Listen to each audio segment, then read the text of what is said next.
1971. We woke up in a different world, where the Cold War ended along with the Vietnam carnage. All because of the Dome. The Dome. A territory full of anomalous artifacts, phenomena, and organisms. We still don't know what it is. An alien city? Some kind of a testing ground or storage? Whatever it is, no living thing trapped under the Dome can escape it. Yet even this did not stop the research. The major powers created the Cronus Megacorporation to develop and explore the Dome. Its secrets became a lucrative business. The Spires station was built on top of the Dome to export the artifacts and import supplies and personnel. The city of Crystal Sands grew at the foot of the Dome, eventually becoming a major transportation hub. All this required thousands of employees, and there was no shortage of candidates. Romantics, pragmatists, and adventurers of all trades swarmed recruiting centers around the globe, seeking jobs at Cronus. You were one of those people. In 1976, your application was approved, and you went under the Dome towards the future. Whether a good one or a bad one, only time will tell.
A guy wearing thick spectacles thrusts out a sweaty hand.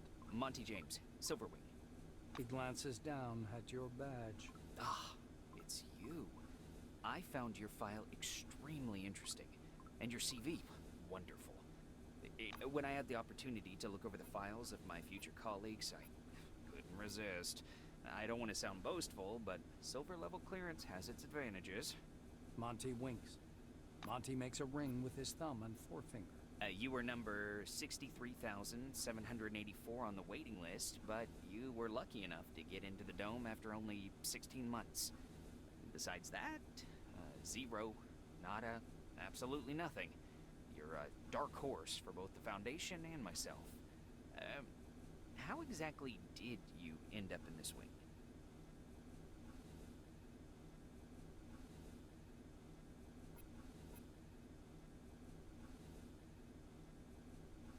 Though he responds with a chuckle, it's clear your answer made him uncomfortable. But, you know, I've heard the forefathers left behind countless automated, high-tech defense systems. You must be real intrepid if you look forward to fighting those things. An uncomfortable silence rises between you, and Monty abruptly changes the subject. He taps the narrow illuminator panel with one finger.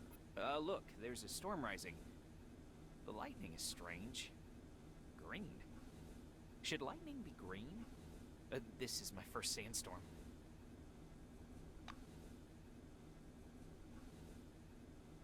The badge on the orange's chest reads, Quentin Bisley, Laborer. He eyes your black uniform and quickly turns away.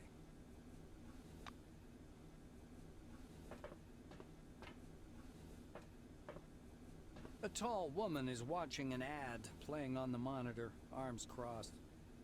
The polished to a shine badge on her black overalls reads, Elsa Olafson, Security Service.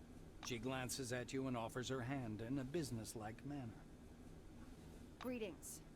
Please take all necessary precautions. By that I mean, don't turn your back on him. Elsa nods at the orange. I just follow orders. Even if his crime was embezzlement, I have to keep him cuffed. Those are the rules. Olison shrugs in a sharp, mechanical way, as if racking the slide of an assault rifle. Our friends from the administration didn't deign to inform me about this man's record. Could be I'm escorting a serial killer. It's corporate policy, you know. She gives the silver a vengeful look.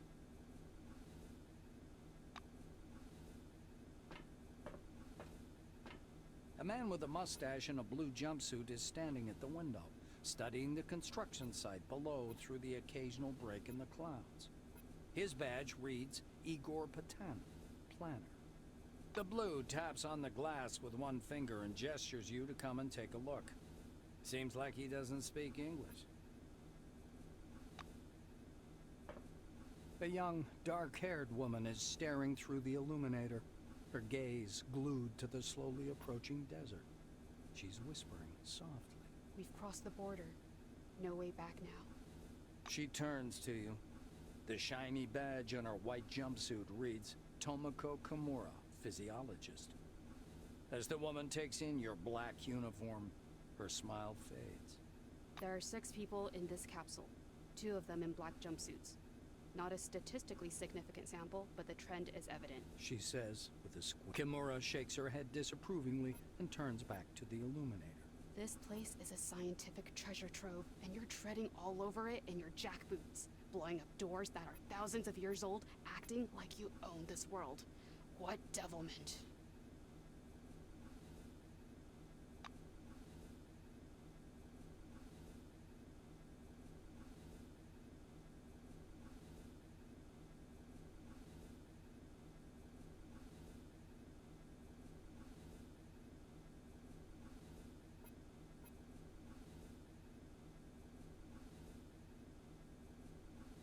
Come back again.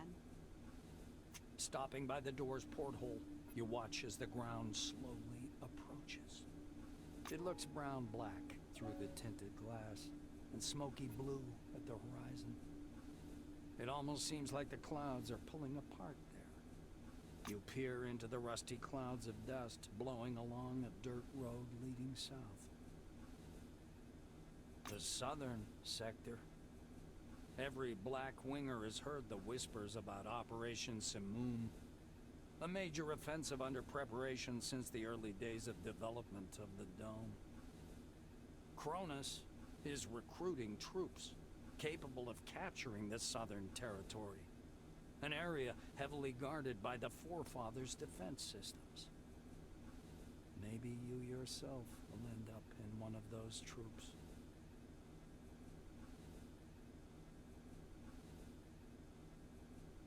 Just as you're about to move away from the window, you notice a whirlwind beginning to form above the ochre plain.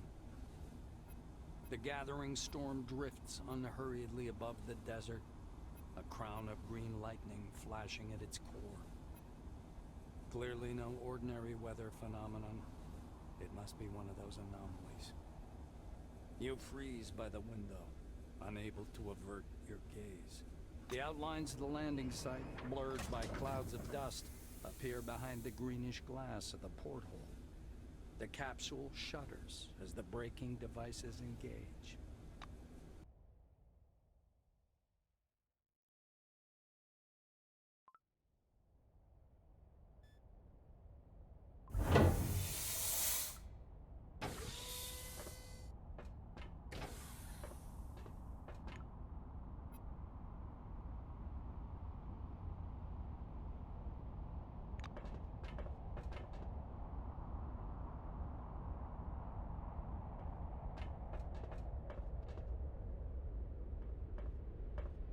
Come here.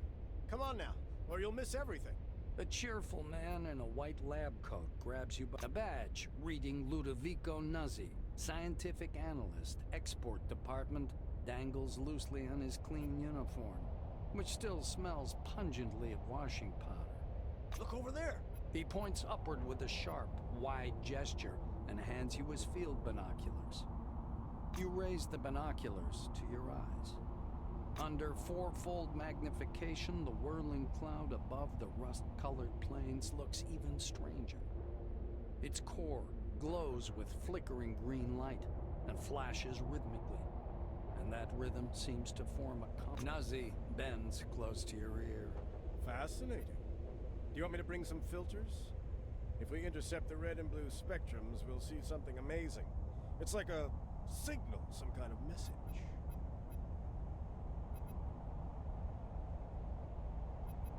I don't know. Ludovico laughs unnervingly and snatches the binoculars from your hands. With the binoculars raised to his eyes, he minutely adjusts the focus. It's a massive whirlwind north of Concord, and not merely some desert sandstorm. That's an anomaly.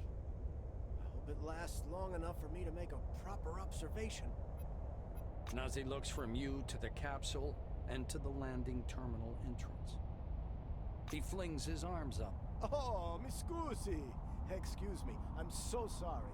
You'd better get going or you'll be late for check-in. Your colleagues are already inside, and the storm is growing stronger. Yeah, the storm is growing stronger. The white mutters in fascination, eyes glued to his binoculars, which is fixed on the spinning whirl of clouds. Welcome back. Bye-bye.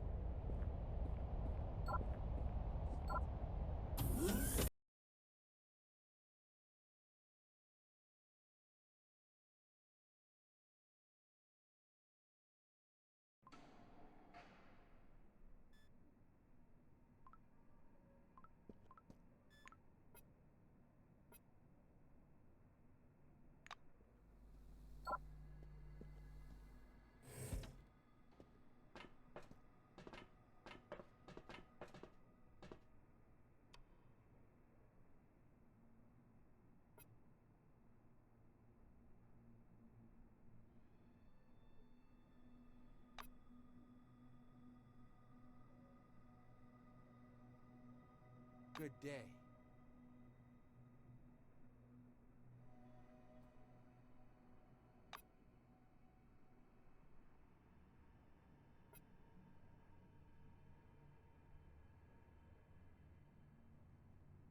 Remember, our honest work will make the world a better place. World a better place.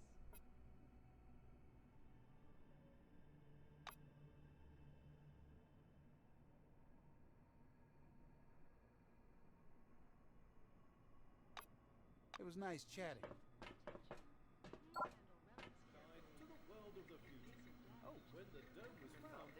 Greetings, newcomer.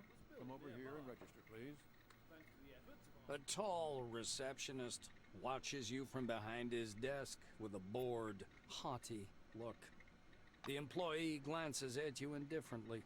His upper lip is ever so slightly curled in All new employees must register first thing.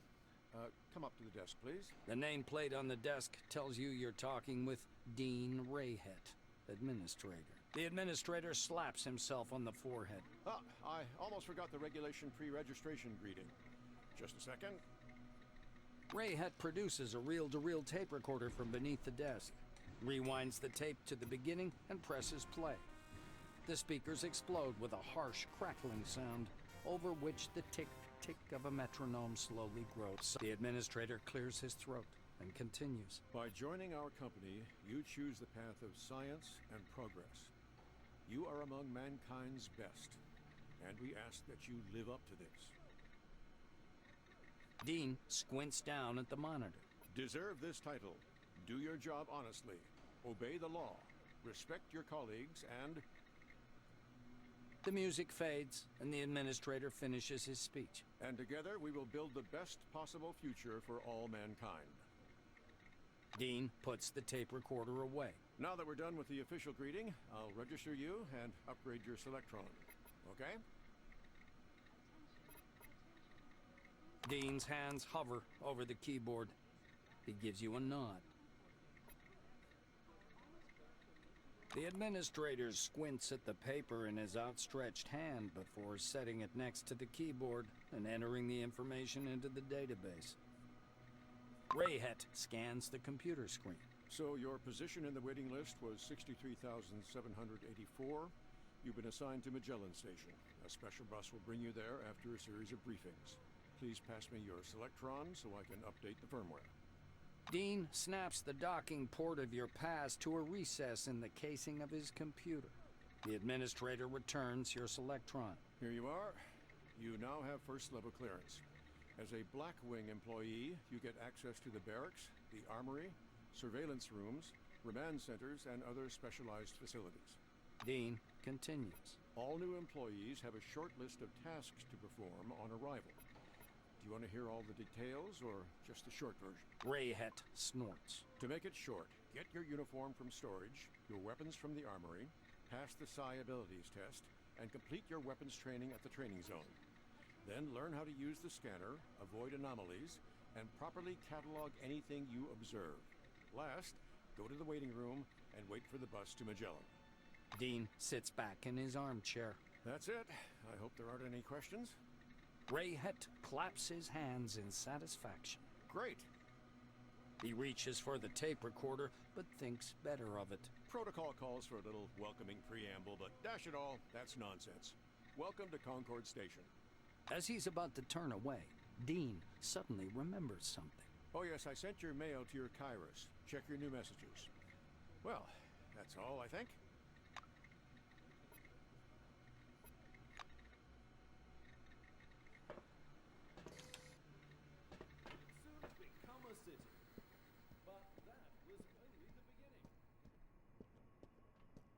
Behind the storage counter, you see a small, neat guy.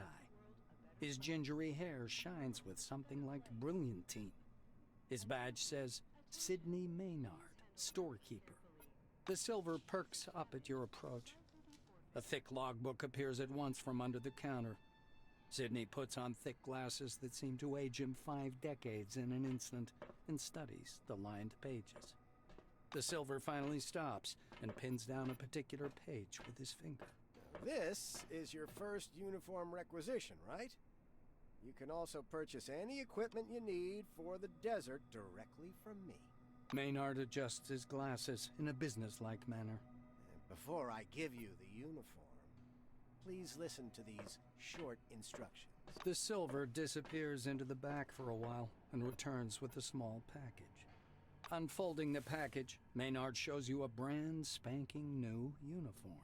Standard issue Blackwing equipment, trousers, boots, jacket. Everything is stain resistant and armored. Bear in mind, this gear is made from all natural materials. Oh, Cronus takes care of its employees. He says with a bit of swagger. He raises a finger. One more important thing. In accordance with Order 16-225, helmets and gloves are not issued, but they're available for purchase from me. Please bear in mind that a full set includes headgear or a mask, jacket, trousers, gloves, and boots. Sidney hands you the package. Here's your uniform. Enjoy. Anything urgent, Mr. Krachkov? Katarzyna, did you mark it as Class 1 again, instead of 2?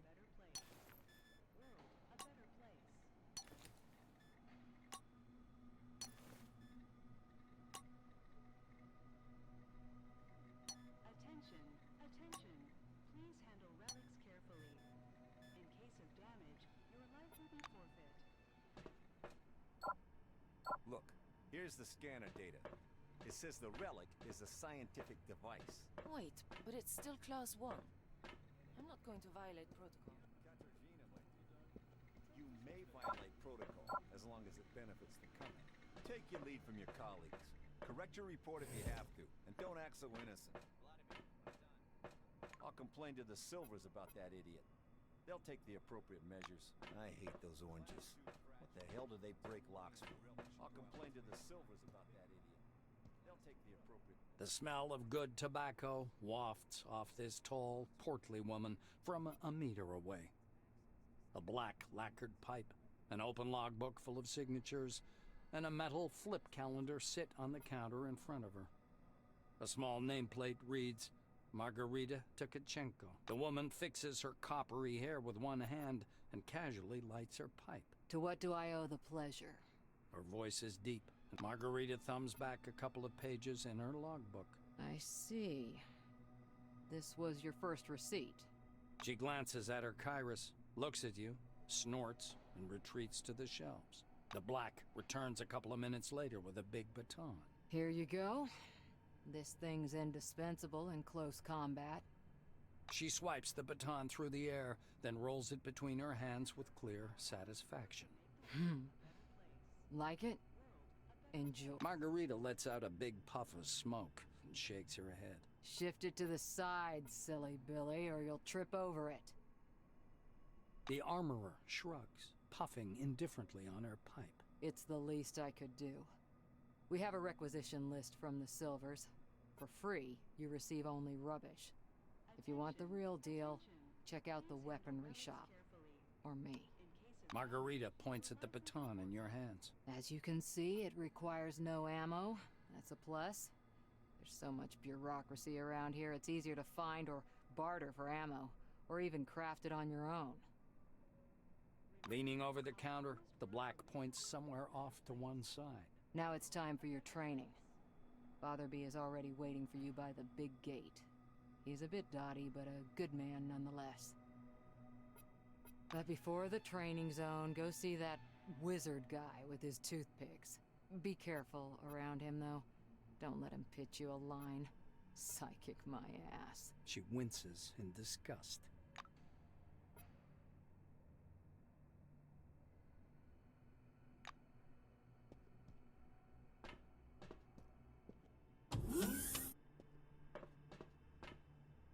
A lean Silver with thick black hair and a huge cigar clamped in his teeth is sitting in front of you. As you approach, he flashes a sly grin and slowly raises an outstretched hand above the table. Something really weird happens. All the paper clips, pencils, scattered toothpicks, and bits of trash float up from the table and hang in the air. The silver badge reading Andrei Mihai, Science Instructor, floats up as well. Here for the briefing, huh? Shall we get to it? He takes the cigar out of his mouth and exhales a lush cloud of smoke. The Silver props his elbows on the table. Anyway, here's the deal. It's more profitable for people with a high psyche to study psionics. Give me your hand. Not waiting for an answer, he grabs your hand with strong, dark fingers. Andrei gropes your hand briefly, then lets go, disappointed. The pills, huh? The anti-migraine, sleeping pills, neuroleptics, downers. What do you mean you don't take them? Well, off you go then. That means no talent, huh? Why waste time? No wasting time now. But alas, regulations demand it, so I'll give you a glove too. Regulations, huh? The Silver takes a thin glove covered in talc from his desk and passes it to you. Look, a glove, right? But it isn't just a glove. This is an ooh mama, hold me tight glove. It takes energy from your noggin, your psyche, and pew, concentrates it. He counts off on his fingers. Learn psionics. Put on the glove. Transform energy into the necessary shape. That's the whole briefing. Simple?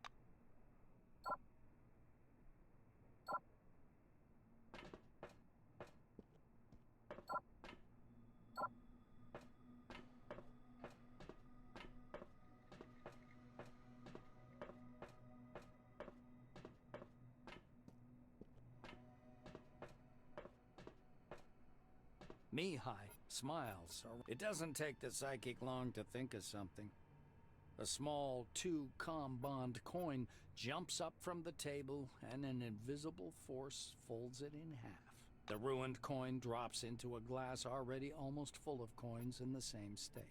In reply, Andrei jumps up from his armchair and thrusts his face close to yours, exhaling foul cigar smoke. Quickly, think of a number, huh? The unexpected question calls a bunch of different numbers to mind, but you can't seem to decide on one.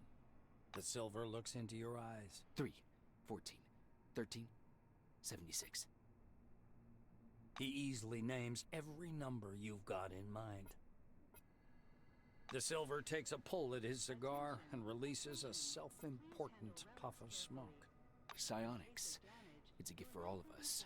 The forefathers took off someplace. Poof, gone. Only the dome remains. And this. Psionics, huh? He rocks back in his armchair, puffing on his cigar. The toothpicks again slowly rise up from the table. Mihai spreads his dark hands. Toothpicks hover around his head in a kind of halo. Scientists say everyone has an organic skill called psyche. You have it, I have it, everyone has it, uh-huh. Big psyche, you got talents. Small psyche, no talents. You'll need to carry a lighter all your life.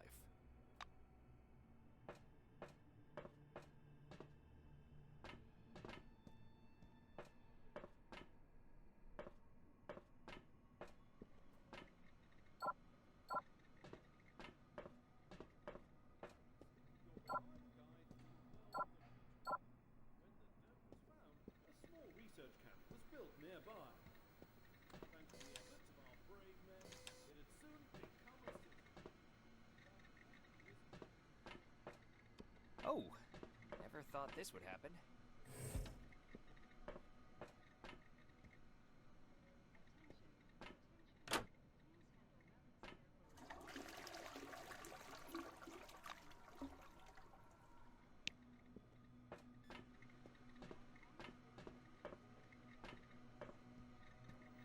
When the dome was found, a small research camp was built nearby.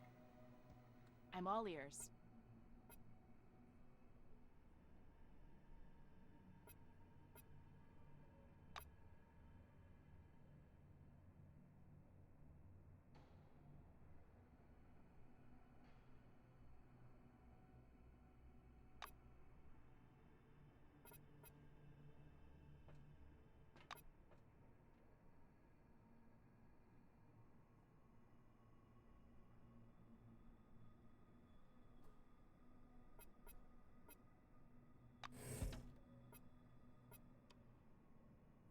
It was nice chatting.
Ed, spit it out. I can see that something's bothering you. Welcome under the dome, an amazing excursion to a world of new technology and the brittle of ancient civilization. Listen to this information, useful for all wings, and receive a colorful replay. Just Norway over to the Silver, see? She's unique among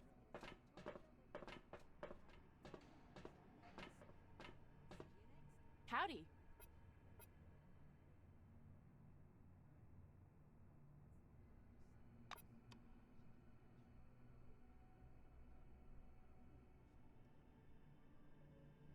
Attention, attention.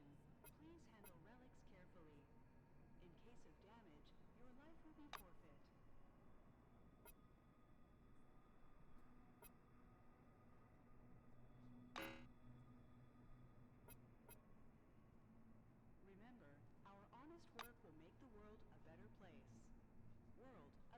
See ya. Sipping a margarita right on this spot. Sounds like a sci-fi story, but we aren't strangers to sci-fi here.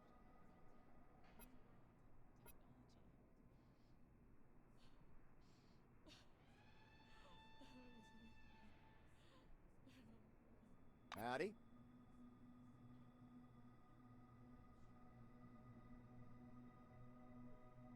Attention, attention. Please handle relics carefully. In case of damage, your life will be forfeit.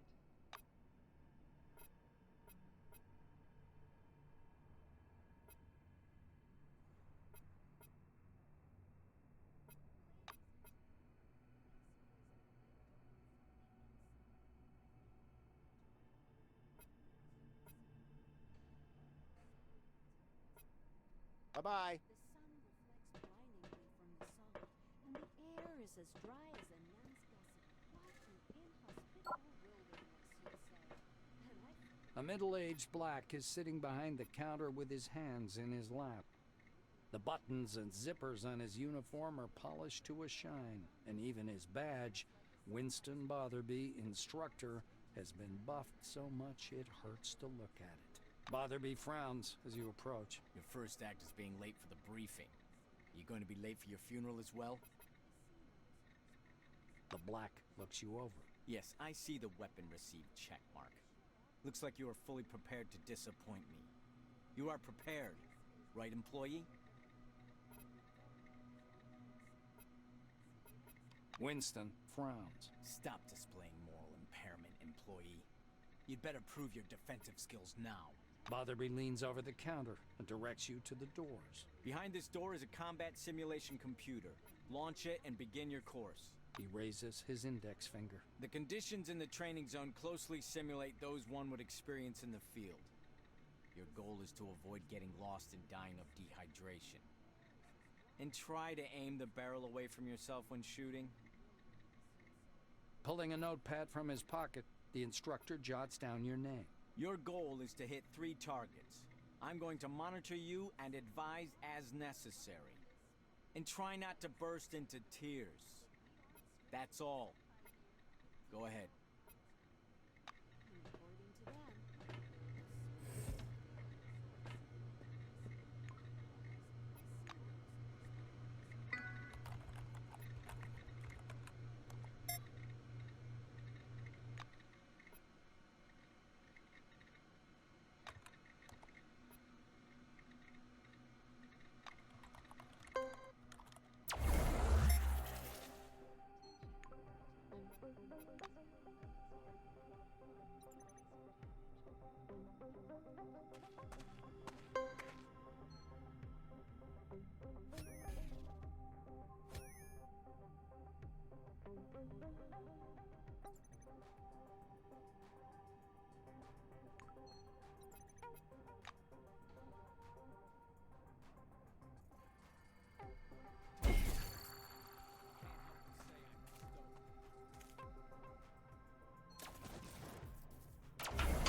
Thrilling news. You aren't completely hopeless. ladies and gentlemen, this is the Dome from the inside. With me, Victoria Legrand. As you can see, there are endless.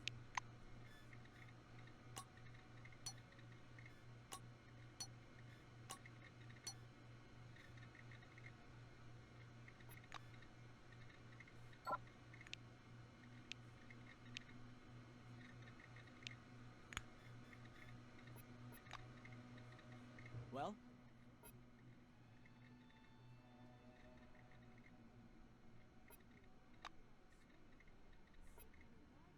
Botherby nods grandly. You made it through training without making a total fool of yourself. Congratulations. I'll send a report up the chain about your completely unanticipated success. You're dismissed. Bars, casinos, spas, and therapeutic saunas. I don't know about you.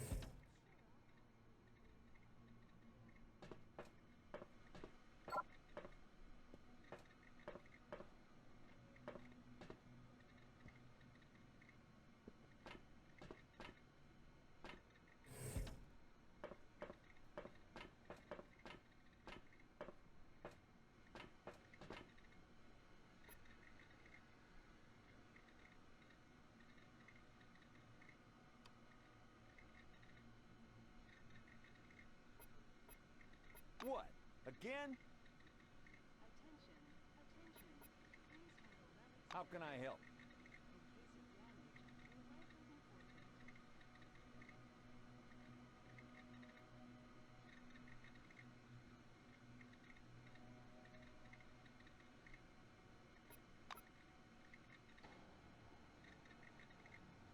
Come back again.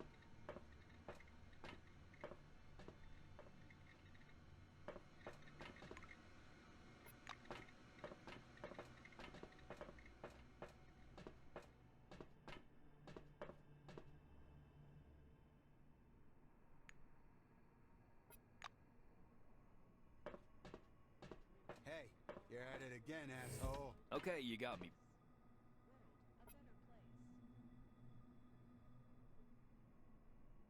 What do you want?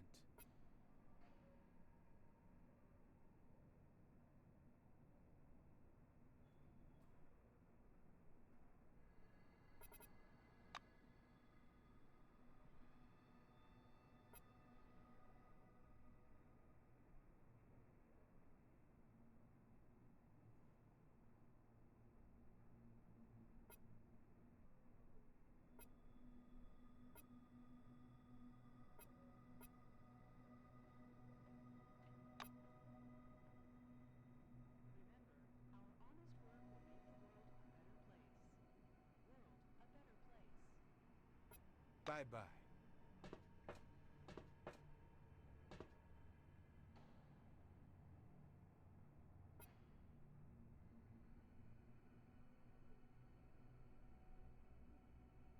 Good day to you.